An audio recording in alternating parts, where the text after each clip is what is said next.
Selamun Aleyküm bizi izleyenler ve hürmetli hemkarlarım. Növbəti kondisionerimiz gördüğünüz kimi Aerolux kondisioneridir. İndi onun istifadə qaydasını göstərəcək. Demək, burada on-off düyməsi var. Yəni yandırıb söndürmək üçün olan düymədir. Bunun vasitəsilə kondisioneri və pultu yandırıb söndürür. Bundan başqa burada ən önəmli düymə Operation Mode, yəni əməliyyat düyməsidir. Bunun köməyinə biz deməli rejimləri dəyişirik. Hal-hazırda gördüyünüz kimi qar dənəciyi görkənir. Bu da o deməkdir ki, bu soyuq rejimidir. Bir daha basırıq. Damcı işarəsi gəlir. Bu nəmin alınması rejimidir. Bir daha basırıq ventilyator. Bir də basırıq isitmə və bir də auto. İlk öncə insanların əksəriyyəti soyutma rejimini istifadə edildiyinə görə soyutma rejimini izah edəcəyik. Bunu basırıq. Yenidən burada qar dənəciyi işarəsi görkənir. Temperatur düymələrinin köməyi ilə bu yuxarıdır. Bu aşağıdır.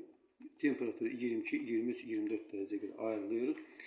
Bundan başqa burada fan speed, yəni ventilyatorun sürəti deyilən bir düymə var. Bunun köməyi ilə fanın sürətini ayarlayırıq. Bu avtodur. Deməli, bu aşağı sürət, bu orta sürət, bu ən yüksək sürət. Siz istədiyiniz sürəti soyutma rejimində keçirə bilərsiniz. Bundan başqa deməli, digər rejimlərə keçirik. Bu deməli, nəmin alınması rejimidir. Ən az istifadə olunan rejimlərdən biridir. Yəni bu rejimdə kondisionerin fanı işləmir və evdə olan nəmi bayıra atır. Bir daha basırıq. Ventilyator kimi işləyir. Bəzi vaxt belə bir rejim bizə lazım olur. Bir daha basırıq. Günəş işarəsi gəlir və günəş işarəsi gələndən sonra temperaturu 27, 28, 29, 30 dərəcə ayarlayırıq. Burada ən önəmli məsələ fanın sürətinin düzgün ayarlanmasıdır. Biz deməli bayaq da izah elədik ki, burada 3 sürət var və bir daha biz basanda burada yazılır fan auto, yəni fanın sürəti avtomatik olaraq mikroprosesor vasitəsilə seçiləcəkdir və bu da onun daha verimli işləməsinə, eyni zamanda çöl hissəsinin gec donmasına səbəb olacaqdır. Burada daha hansı düymələr var? İndi yenidən soyutma rejiminə keçir. Burada deməli bir də avto rejim var. Avto rejim nədir? Yəni əgər temperatur avto rejimə qoyulanda evin temperaturu daim 24 dərəcədə saxlanılır. 24 dərəcədən aşağı olanda kondisioner istiyə, yuxarı olanda soyuğa işləyir. Biz indi yenidən bu düyməni basıb soyutma rejiminə keçirik. Soyutma rejimində bayaq dediyimiz kimi 22 dərəcə tutaq ki, qoyduq və yerimizə uzanıb yatmaq istəyirik. Belə olduğu halda sizin bu sleep düyməsini basmağınız da çox önəmli məsələlərdən biridir. Əgər baxsarıqsa, o zaman burada ay və ulduz işarəsi gəlir. Bu da o deməkdir ki, kondisioner təxminən 2 saatdan sonra temperatur 1 dərəcə qaldıracaq, 23 edəcək və bir neçə saatdan sonra 24 dərəcə. Bu da bizim soyuqlamamızın qarşısını inşallah alacaqdır. Bir daha basıb oradan çıxırıq. Deməli, burada display düyməsi var. Bu displeyin bunun köməyi ilə kondisioner üzərində olan işıq yanıb sönür. Yəni əgər biz temperaturu göstərən lampa yanmasını istəmiriksə, o zaman onu söndürür.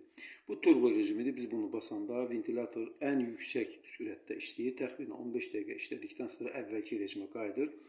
Ionizer, yəni havanın iyonlaşdırılması dolayısıyla daha rahat nəfəs almağımıza imkan yaradır. Eyni zamanda bu fresh air də eyni şeyə xidmət edir demək olar ki. Burada clean düyməsi var. Bu clean düyməsini biz bastığımızda kondisioner bir müddət işlədikdən sonra deməli onun üzərində olan nəmi qurudur. Demək, light wave bilmirəm nədir, neysə. Aux heat, bu isə basılanda əgər kondisionerin içində əlavə qızdırıcı varsa, bu da deməli ona kömək edir.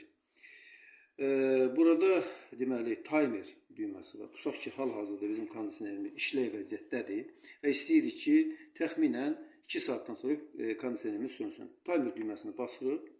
Gördüyünüz gibi 1 hour off, bir saatdan sonra sönmə.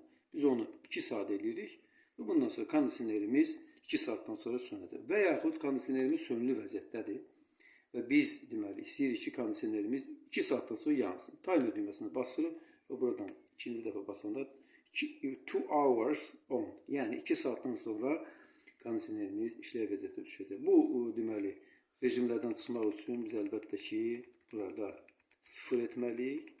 Bunu da etmək üçün gördüyünüz kimi bir də basırıq. Bir daha basırıq. Bir qədər pult yaxşı işləmir. Demək, timer off-u da demək, söndürmək üçün yenə də burada